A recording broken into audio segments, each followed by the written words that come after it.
Sebenarnya kemarin itu Mas Jupri datang ke rumah, ngeyel, saya disuruh sini.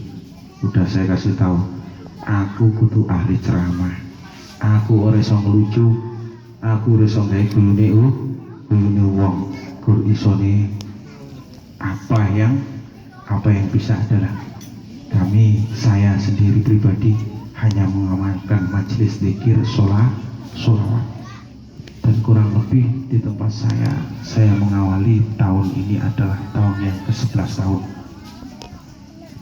dimana di tempat saya dulu Pihayu itu dicap merah, dan alhamdulillah barokah sholawat, barokah maulid, barokah zikir, barokah istighosah, barokah daripada Rodiful Haddad, sekarang Pihayu menjadi percontohan. Alhamdulillah. Dan tadi protokoler mengatakan Mas Yudi, namanya Wahyudi. Saya belajar, saya Wahyudi Muhammad Agus Wahyudi, asli Salam Satu Jiwa Aremania, asli kelahiran Arema Malang. Lanjut, kira-kira duduknya udah capek atau gimana ibu-ibu? Belum. Kalau belum saya sudahi. Kalau belum, nah, ini saya membawa di mana kitab rujukan yang diberikan oleh guru saya, baik dari Al-Habib Maulad Dawilah Malang maupun kitab yang diberikan daripada guru saya yang asli Aceh, Tengku Muhammad Ali Nafiah, yang sehari-hari bersama dengan saya.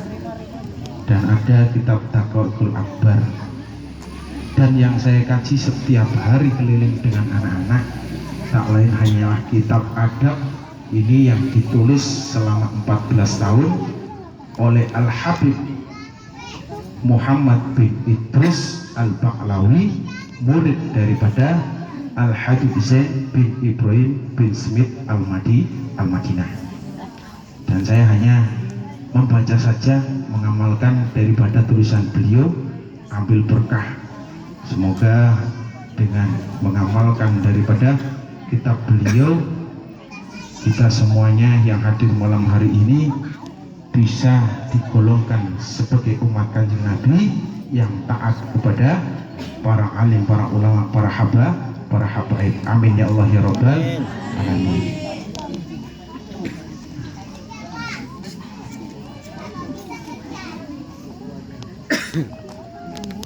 Ini kalau saya terangkan banyak sekali. Dan kitab kecil ini adalah hadiah saya. Ini hadiah daripada Al-Habib Abdul Qadir Haidar bin Saleh Maulad Dawilah Malang. Ini mencakup tanya jawab seputar sunnah dan bid'ah. Anak-anak tahu bid'ah? Tahu bid'ah? Ibu-ibu tahu bid'ah?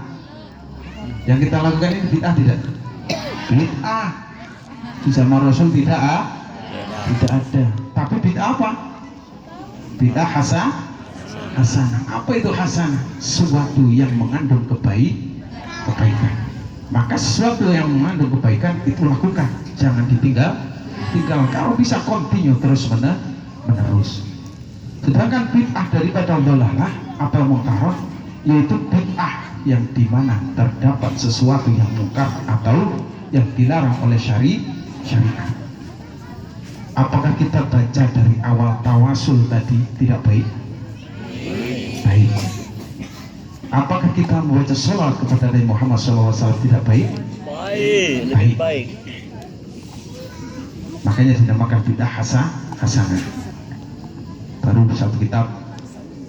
Dan di sini tercantum daripada seputar tahlil, Isra Mi'raj, Maulid Nabi, dan ziarah kubur. Ini 3 kitab ini sama, cuman yang ini Daqaiqul Akbar. Kalau orang pesantren pasti tahu kitab Daqaiqul Akbar. Daqaiqul Akbar itu menerangkan kejadian-kejadian di mana para nabi-nabi sebelum diciptakan, yang diciptakan dulu siapa? Nabi Nabi Muhammad Sallallahu Alaihi Wasallam. Yang tahunya semuanya hanya Nabi Adam, Nabi Adam yang pertama.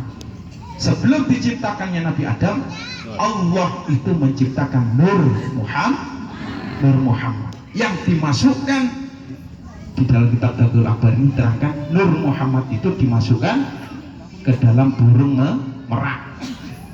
Ibu-ibu, bapak-bapak kalau tahu burung merak itu pasti apa? Indah. Mengatakan oh indah sekali, luar biasa sekali. Dan di dalam kitab Datul Akbar itu ruh Nabi Muhammad itu sebelum dijadikan diturunkan ke dunia ini ditaruh di dalam burung merak.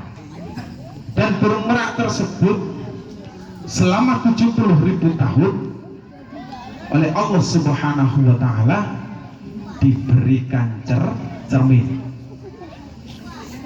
Dan selama diberikan cermin selalu berzikir kepada Allah Subhanahu wa taala, mengucapkan subhanallah walhamdulillah wala ilaha illallah wallahu akbar.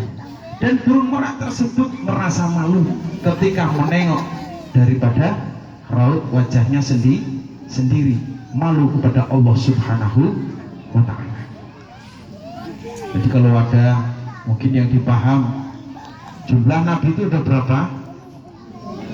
Ibu-ibu, bapak-bapak, jumlah nabi ada berapa? 124.000 nabi. 124.000 nabi yang dijadikan oleh Rasul 313. Nah, 313 yang dijadikan oleh ulul azmi ada 5. Harus diketahui, makanya anak-anak kalau bisa jangan pernah ditinggalkan, yaitu mempelajari kitab Aqidatul Awam. Jangan hanya dihafal, tapi difahami. Di situ kita kalau bertauhid, maka kita harus paham di situ makna daripada kitab Aqidatul Awam sekurang-kurangnya. Kalau nggak bisa mempelajari daripada Jauharut Tauhid, ya udah cukup itu saja.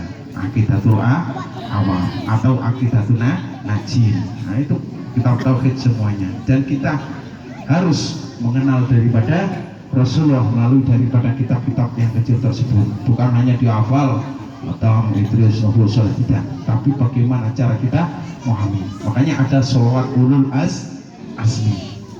Bapak tahu ibu-ibu sholawat ulul azmi? Tidak tahu.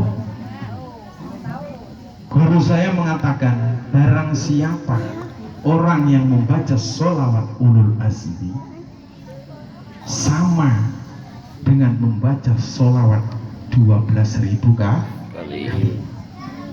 Dalailul Khairat itu berapa jumlahnya? Ada yang tahu? Kitab Dalailul Khairat? Nah, kitab Dalailul Khairat itu menyakup daripada di dalamnya itu nama-nama Rasulullah SAW sebanyak 12.000. Nah, nanti pelan-pelan biar Pak Budi, Pak Yai Budi, pelan-pelan mungkin saya akan mendorong untuk mengajarkan sedikit demi sedikit.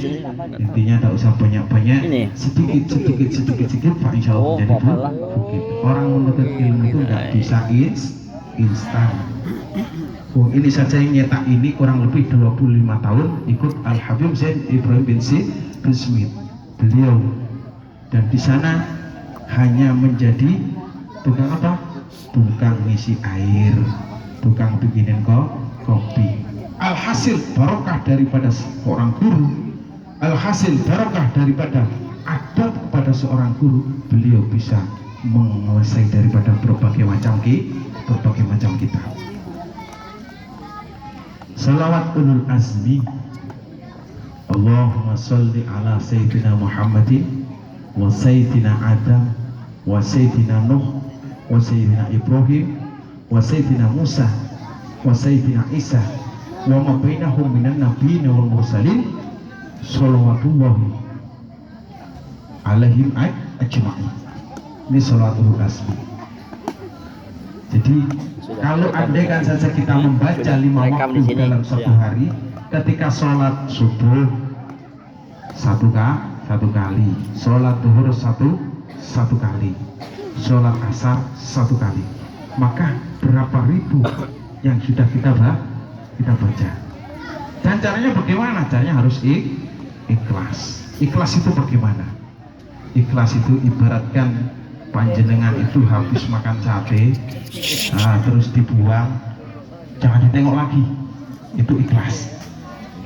Ibaratnya memberi, jangan diulang-ulang kembali atau dibicarakan kembali. Itu ikhlas. Maka panjenengan malam hari ini berpikir, bersolawat, bertawasul, mengharapkan daripada ridhonya Allah dan syafaatnya Rasulullah.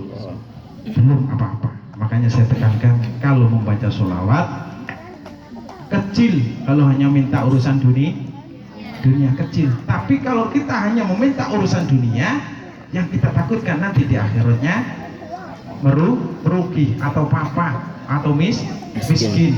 Ya, minta kita kalau bisa zahiran wa batinan fid dunya wal akhirat. Urusannya itu urusan Allah. Yang penting kita terus membaca, berzikir dan berzikir. Anta samsun anta badrun. Rasulullah itu seperti rembulan dan matahari. Maka Rasulullah itu ada di dalam diri kita, ada. Sebab apa? Rasulullah itu diutus ke dunia ini bukan hanya menyempurnakan akhlak manusia, tapi seluruh isinya alam semesta. Jadi kalau kita berbicara Rasulullah itu jauh sekali, jauh. Sebab apa? Rasulullah diibaratkan wajahnya itu bersinar seperti rembulan, bersinar seperti matahari. Diibaratkan seperti matahari. Apa yang ada di dalam diri kita? Adakah yang ada dalam diri kita? Ada. Mata. Mata ini kita ibaratkan adalah salah satu yang bisa menerangi seluruh alam. Apa yang kita tengok, dekat maupun jauh. Dan ini tak lepas dari jerih payah, masih ada haknya Rasulullah SAW. Dan semuanya itu ada di dalam diri kita. Jadi kita nggak usah jauh-jauh kemana-mana. Semua yang ada di dalam diri kita. Gunung itu di atas bukit mengeluarkan mata air. Kita juga mengeluarkan air mata atau mata air. Air mata yang kita keluarkan. Jadi semuanya yang ada di dunia ini termasuk ada di dalam diri kita. Akan tetapi bagaimana kita bisa memanfaatkan daripada pinjaman yang diberikan oleh Allah Subhanahu wa taala, termasuk pinjaman hak daripada Nabi Muhammad SAW dalam surat Al-Ahzab yang sering kita baca dalam Maulid, innallaha wa malaikatahu yusholluna 'alan nabi ya ayyuhalladzina amanu shallu 'alaihi wa sallimu taslima. Jadi Rasulullah itu tak butuh kita. Rasulullah itu sebenarnya nggak butuh kita, tapi kita yang butuh Rasulullah. Cuma kita ini diciptakan dari keringat Rasulullah yang sebelah mana? Dari hidung kah? Dari mata kah? Dari